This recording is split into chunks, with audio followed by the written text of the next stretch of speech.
안녕하세요. 다니쌤입니다. 우리 이제 시청자분들이 40대, 50대, 60대 분들이 많은데 보통 월세가 나오는 이제 수익형 부동산 많이 찾으시잖아요. 어때요? 할 만한 게 좀 있던가요? 지금 보면 오피스텔도 서울에 있는 것들 수익률이 그렇게 많이 안 나와요. 또 오피스텔이 좀 단점이 있잖아요. 원룸형 가격 상승이 좀 덜하다는 거. 그리고 또 상가를 하자니 상가 요즘 시장이 굉장히 안 좋아요. 그죠? 공실도 있고 또 수익률도 형편없죠. 뭐가 있을까요? 할 게 없어요. 그래서 요즘에 지식산업센터에 관심을 갖고 있는 분들이 굉장히 많이 있습니다. 여러분들 들어보셨나요? 지식산업센터. 자, 오늘은요, 관심은 굉장히 많고 또 하시는 분들도 있는데 또 잘못된 정보로 또 잘못된 투자를 하시는 분도 많이 있는 것 같아요. 그래서 오늘은 그 전문가를 모셔서 지식산업센터에 대해서 거품 없이 있는 그대로 지금 시장의 상황 또 앞으로 전망에 대해서 말씀을 드릴게요. 우리 전문가님은 최정길입니다. 안녕하세요. 안녕하세요. 네, 본인 소개 좀 간단하게 부탁드릴게요.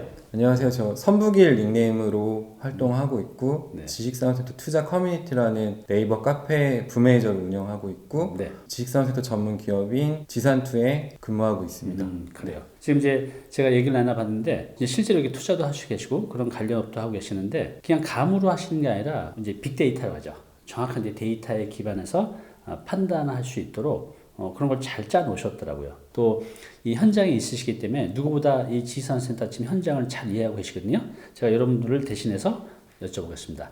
일단 이제 이런 업을 하시기도 하지만 투자도 하셨잖아요. 네, 투자도 계속 하고 있습니다. 어떻게 이제 그 많은 상품 중에 지산센터를 투자하시게 됐어요? 처음에는 제가 그 현금 흐름을 좀 만들어야겠다는 생각을 많이 해서 네. 다가구 투자랑 빌라 투자부터 시작을 했었는데 네. 이제 그런 쪽 투자하고 아파트 갭 투자 이런 것도 조금씩 관심 가지면서 투자하다 보니까 네. 규제들이 조금씩 더 많아지더라고요. 그렇죠.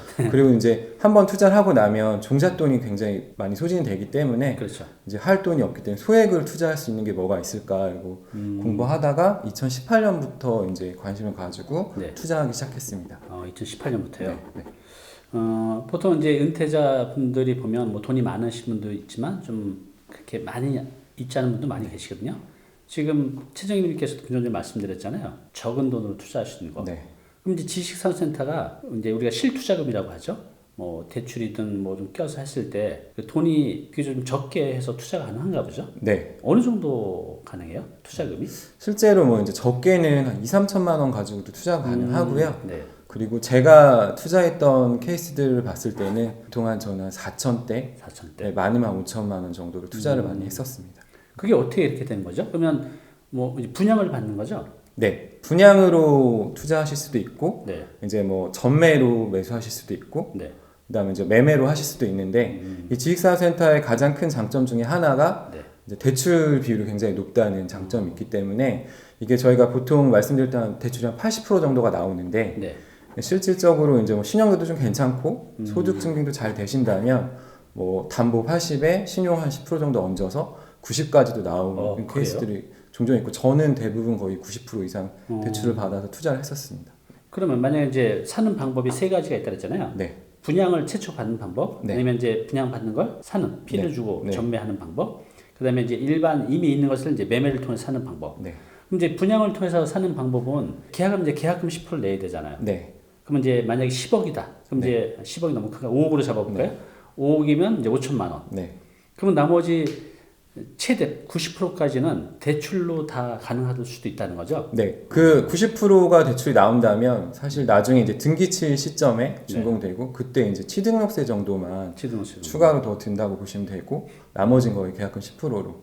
지산은 그 취등록세가 얼마나 돼요? 4.6%. 4.6%. 나오고 있습니다. 그래요. 이거는 이제 주택처럼 뭐 두 개를 사든 세 개를 사든 중과세는 없는 거죠? 네, 중과세가 없습니다. 이게 또 지산의 장점 중에 하나가 뭐 종부세도 80억 이하는 없고, 그렇죠. 뭐 대출 규제도 없고, 말씀하신 종부세도 없고. 그래서 요즘 많은 분들이 관심을 갖는 것 같아요.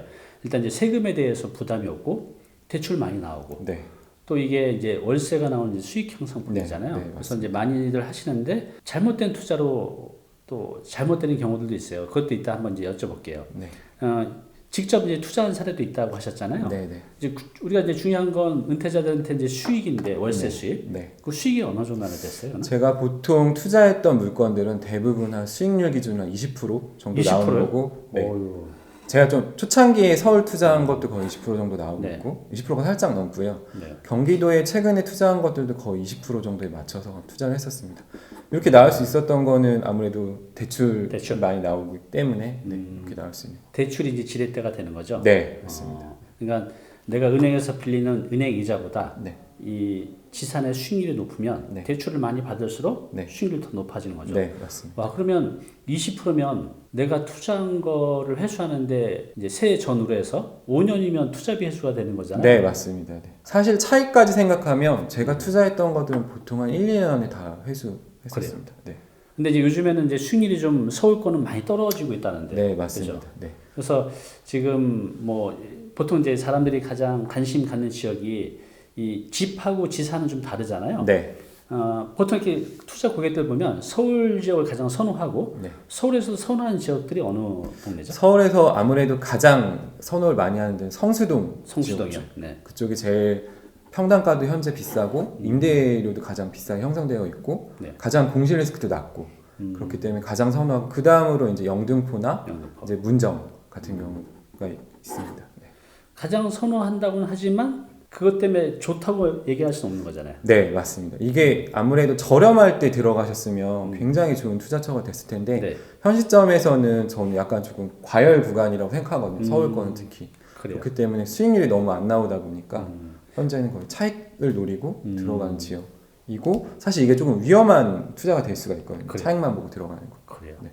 그 과열 구간이라는 게 이제 어떤 의미죠? 이제 어떤 자산이든 사이클이 있는데 네. 이 사이클상 이제 과열, 버블 약간 낀 이런 구간에 왔다고 저는 보고 있는 게 네. 아무래도 이게 지금 상승폭이 성수나 문정, 영등포 같은 경우는 보통 2배 이상 났거든요. 얼마 만에요?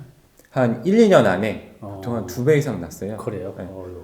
제가 실제로 서울에 투자했던 한 지산 같은 경우도 제가 한 5억대 정도에 들어갔었는데 네. 그 당시에도 한 2년 만에 3억짜리가 5억이 된 상태였는데 그래요. 제가 사고 나서 지금 거의 한 9억 정도 하거든요.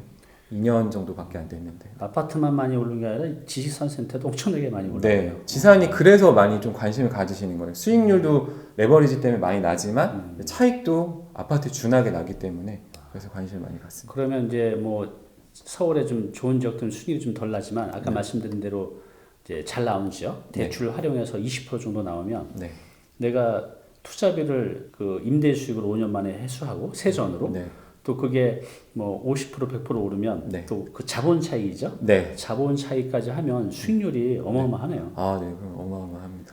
그런데 이게 다 그렇지는 않다는 겁니다. 지금 네. 이제 아까 말씀 이제 가열 구간이기 때문에 지역별로 온도 차이가 있어요. 좋은 지역도 있고 그렇지 않은 지역도 있기 때문에 여러분들 지금 이제 지산 투자하실 때는 한 2년 전만 해도 그냥 서울 지역은 대충 눈 감고 투자해도 돈을 좀 벌던 시기가 있었는데 지금 그렇지 않죠. 네, 지금은 사실 서울 쪽에서는 가격, 이제 역사적으로 가격을 제가 시세 트래킹을 되게 많이 해보는데 해봤을 때 성수랑 문정이랑 보통 영등포랑 같이 붙는 구간이 있거든요. 벌었다 붙었다 이렇게 해요. 보통 영등포가 못해도 한 90% 정도까지는 붙는데 네. 지금 좀 벌어진 상태예요. 그래요. 최근 한 2분기, 2021년 2분기 데이터 기준으로는 한 매매가 차이가 62% 정도까지 났거든요. 그래요. 그러다 보니까 영등포 정도만 아직 차익이 좀 날 수 있는 상황이고 그 외의 지역은 지금 많이 조금 높아진 가격대라고 생각하시면 될 것 같습니다. 원래 이제 지산센터가 접근은 월세가 나온 이제 수익형 부동산으로 하는데 이것도 이제 가격이 많이 올라가다 네, 보니 네, 네. 이제 시세 차익형으로 이제 아까 성수 같은 데 좀 네. 바뀌어가는 것 같아요. 어때요? 이제 서울 지역마다 좀 차이는 있지만 최근 이제 2, 3년 정도를 보면 이제 시세 차익이 난 곳들이 제법 있잖아요. 네. 그럼 이제 성수가 가장 많이 났나요? 거기? 비율로는 비슷한데 굳이 따지자면 성수가 좀 더 낮고 네. 예, 문정이랑 영등포도 준하게 올라갔어요. 2배 이상 최근 2년 사이 그래요. 올라갔어요. 그러면 이제 서울의 대표적인 지역에 성수, 영등포, 문정이 있고 그다음에 이제 아래 들어가면 이제 구로 가산이 있잖아요. 구로 가산이 있고 네, 마곡 쪽도 네. 가양 있고 네.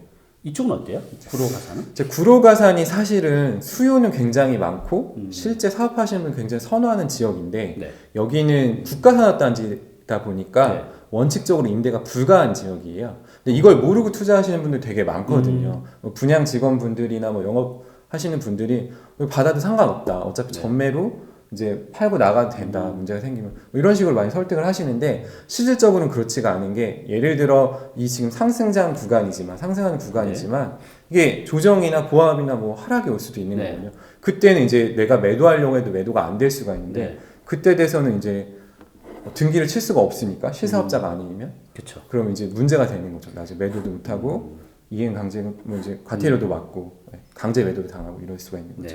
지금 이제 최정일님께서 말씀하신 건 제가 좀 더 시청자 눈에 부연 설명을 드리자면 그 가산 같은 데는 그 지역이 다 국가산업단지라는 거죠. 그래서 국가산업단지에서 지산센터를 이제 분양을 받게 되면 내가 목적은 임대인데 임대를 못 주고 이제 입주 조건이요. 내가 들어가서 있어야 돼요. 근데 이제 내가 이거를 임대 줄 거라고 생각해서 했다가 임대를 못 주는 상황이 이제 생길 수 있다는 거예요. 대출도 안 나오고 그렇게 되면. 그러니까 여러분들이 지산을 투자할 때는 이런 법률적인 것들을 잘 체크를 하셔야 됩니다. 여기가 지산센터인지, 그러면 대출은 되는지, 내가 임대를 줄 수 있는지, 그죠? 기본적인 거. 이런 것들은 전문가한테 한 번만 확인하면 되는데 이거 체크 안 해서 저희 곤란한 상황에 겹치는 분들이 굉장히 많이 있어요. 그런 분들이 이렇게 자주 찾아오시는 분들이 있나요? 네, 맞습니다. 그렇게 뭐 모르고 투자했다가 막 나이 조금 많으신 아주머니 분들도 오셔가지고 산다니 투자하셨는데 괜찮은 상품이냐, 나 이거 임대 월세 받으면 샀는데 받을 수 있는 거냐, 그럼 제가 빨리 매도하시라고 많이 권해드리죠. 왜냐하면 실사를 일반인들이 통과한다는 굉장히 어려운 그렇죠. 거거든요. 그러니까 예전에 이제 약간의 편법으로 이런 국가산업단지에서도 이제 임대를 주는 방법들이 있었는데 지금은 쉽지 않아요. 또 이 관리 감독이 더 심해졌고 이제 걸리게 되면 또 안 좋은 상황이 생길 수가 있으니까 그냥 FM대로 하셨으면 좋겠어요. 우리가 이제 지식산센터 이제 가보면 일반인들은 되게 이제 헷갈릴 것 같아요. 이게 지금 산업단지인지 또 산업단지 밖인지. 일단 산업단지 밖이면 이제 크게 문제가 없는데 아니실 때는 아까 그런 이제 고려사항이 있고요. 또 이제 가보면 여러 가지가 있어요. 그러니까 지식산센터에서 분양하는 게 제가 보니까 크게 4가지 정도가 있는 것 같아요. 일단 그 공장 시설, 지원 시설, 그다음에 기숙사도 있고, 그다음에 상가도 있고, 밑에도 창고도 있고 이런 것들이 다 다르잖아요. 보통 어떤 것들을 투자하죠, 사람들이? 보통은 공장을 제일 많이 투자하고요. 왜냐하면 걔가 대출 비율이 가장 높고 수익률도 가장 높기 때문에 차익도 잘 나고 환급도 높고 공장을 제일 많이 하고요. 그 다음으로 이제 국가산단이나 일반산단 같은 경우는 지원 업무 시설이라는 그 지원 시설들이 있어요. 생긴 건 똑같은 공장실이랑 똑같은 사무실인데 이제 실질적으로는 이제 용도가 다른 거죠. 여기는 임대도 자유롭고 업종이 원래 공장실들은 제한이 되어 있거든요. 정보통신업이나 뭐 지식기반 사업, 뭐 벤처업 이런 게 정해져 있는데 제조업 이런 게 정해져 있는데 지원 시설은 그런 제한이 거의 없기 때문에 법무사, 세무사, 회계사, 뭐 병의원, 뭐 보험, 뭐 이런 다 들어올 수가 있거든요. 대부분 제한이 없고 임대도 자유롭고 그러다 보니까 국가산단에서 이런 게 좀 투자로 괜찮은 상품이죠. 죄송합니다. 제가 이제 이해한 대로 한 번만 더 말씀드려볼게요. 이게 되게 어려운 부분, 중요한 부분이라 이제 국가산업단지에서 보면 공장시설하고 지원시설인데 가본 모양은 똑같다. 근데 이제 공장시설은 국가산업단지에서는 임대를 못 준다. 근데 지원시설은 줄 수 있다. 그러니까 일반인들도. 그리고 이제 공장시설은 들어갈 수 있는 이제 그 종목들이 좀 제한이 있는데 지원시설은 좀 더 되게 포괄적이기 때문에 좀 더 많이 줄 수 있다. 그러니까 그 국가산업단지, 그러니까 가산지탈 같이 국가산업단지에서는 이 공장시설이 아니라 내가 임대를 주려면 지원시설을 받아야겠다. 맞습니다. 그렇죠? 모양은 똑같아요. 100% 그죠? 그리고 또 뭐가 있죠? 기숙사 그런 것도 한번 기숙사도 있는데 기숙사 같은 경우는 생긴 건 똑같은 오피스랑 거의 똑같이 생겼어요. 그런데 이제 차이가 지산 내에 있는 거기 때문에 뭐 인프라도 더 좋고 그다음에 오피스텔보다는 대출 비율도 좀 더 잘 나오고 수익률도 좀 더 괜찮고. 수익률도 대신 이제 문제가 되는 거는 기숙사도 전입 신고가 2018년부터는 가능하거든요. 그러다 보니까 전입 신고를 하면 주택수에 잡힐 수가 있어서 이런 거는 조금 주의해서 투자하셔야 될 것 같습니다. 간혹 보면 이제 이 기숙사는 주택에 포함이 안 된다는 그런 광고들도 있는데 전입 신고를 하게 되면 세법적으로는 이제 주택수에 포함이 되기 때문에 여러분들이 이제 1세대, 2주택, 3주택 거기에 적용될 수 있기 때문에 이제 조심 이제 하셔야 된다는 거죠. 그리고 하나 더 말씀드리면 기숙사 같은 경우는 원래 원칙적으로는 그 지식산업센터에 근무하는 근무자이거나 또는 뭐 그 지식산을 가지고 있는 대표자만 원래 기숙사를 쓸 필수가 있는 건데 아무나 주시는 게 아니고요. 근데 그거를 모르고 그냥 오피스텔처럼 투자하시는 분들 굉장히 많거든요. 그러니까 기숙사는 지식산업센터 내에 있는 기숙사는 원칙적으로 밖에 있는 사람 아무나 들어와서 사는 게 아니라 거기 근무하는 사람 네, 맞습니다. 한해서만 이제 네. 된다는 건데 근데 또 이걸 이제 그렇게 안 하기도 하죠. 네. 이제 조직도 이제 이건 합법적인 건 아니라는 겁니다.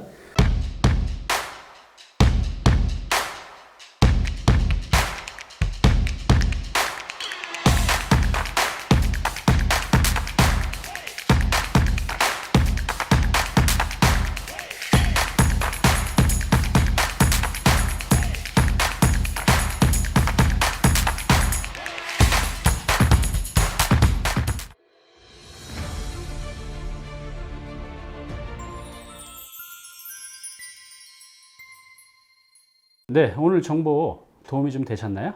앞으로 이런 정보 계속 받아보실 분은요, 여기 구독 부탁드리고요. 그 다음에 오른쪽은 제가 추천한 영상입니다. 꼭 한번 보시기 바랍니다.